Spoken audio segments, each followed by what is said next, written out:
Bonjour, bienvenue dans cette vidéo. Aujourd'hui, je voudrais vous partager un accompagnement que j'ai fait parce que je trouve qu'il est vraiment très puissant et il montre à quel point le coaching parental peut dénouer vraiment des problématiques importantes. Je suis Anaïs Severt, je suis psychopraticienne, coach parental, formatrice et fondatrice de l'Académie des coachs parentaux. J'ai accompagné une maman qui vivait des problématiques très importantes de comportement, on va dire tyrannique, et même de violence avec son ado. C'était vraiment difficile pour elle et ce que je veux vous amener ici, c'est que la façon dont elle en parlait, et c'est sans jugement parce que, on peut tout à fait le comprendre, c'était à partir d'un espace un peu de victime. Elle me disait: «Il me fait vivre l'enfer, je supporte plus, je subis. À cause de lui, je n'ai plus de temps pour moi. À cause de lui, je perds mon travail. Enfin, je suis en burn-out, et cetera». Et ce sont des choses qu'elle disait aussi, à son enfant. Donc on avait une maman qui était complètement à bout, qui était complètement, épuisée et qui se victimisait. Et le problème quand on est dans cet, espace-là, dans cette posture-là, c'est qu'il y a pas de solution finalement. Si l'autre ne change pas, si l'enfant ne change pas, il y a pas de solution. Donc, le travail principal qu'on fait en coaching parental, c'est permettre aux parents de se repositionner, de se réapproprier son pouvoir personnel. C'est-à-dire pas le pouvoir sur son enfant, mais son pouvoir sur soi-même.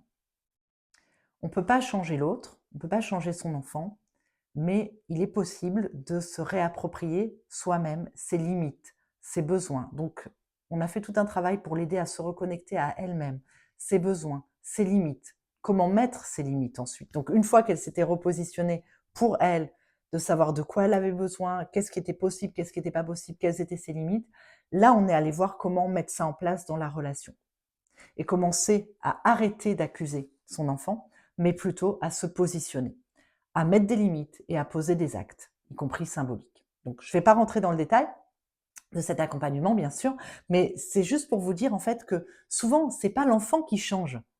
C'est pas l'enfant qui doit changer. En fait, l'enfant, il est comme il est. Et puis surtout, il s'adapte dans le système relationnel. Mais c'est comment, en tant que parent, on se réapproprie son pouvoir, on arrête de subir et on commence à poser des actions. Et ça, c'est hyper puissant. Et souvent, ça produit un changement en face. Parce que nos enfants ont besoin d'avoir des adultes conscients, responsables en face d'eux. Pas des adultes qui les accusent, pas des adultes qui prennent pas leurs responsabilités. Ils ont besoin d'avoir en face d'eux des adultes stables, cohérents, congruents et qui prennent leurs responsabilités d'adultes, c'est-à-dire qui savent mettre des limites, qui savent se respecter.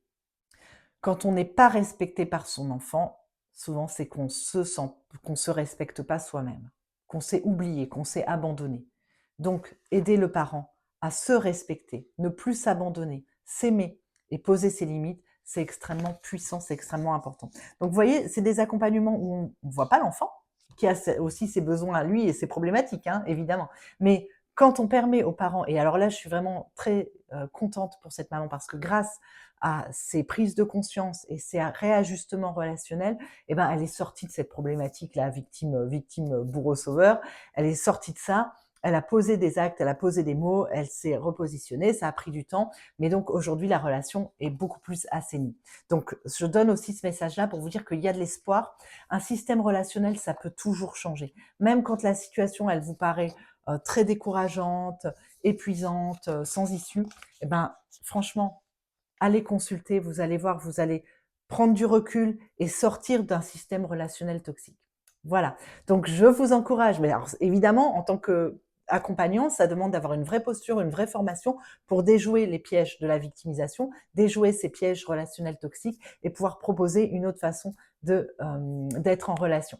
Donc si ça vous intéresse, si ça pique votre curiosité de savoir comment on accompagne comme ça et comment on crée des relations plus saines et plus satisfaisantes, eh bien, abonnez-vous à ma chaîne, bien sûr, et puis vous pouvez regarder sous la vidéo, il y a l'ouverture des prochains espaces pour apprendre à communiquer et pour se former au coaching parental de façon intégrative, puisque c'est mon approche. Je vous laisse découvrir ça sous la vidéo.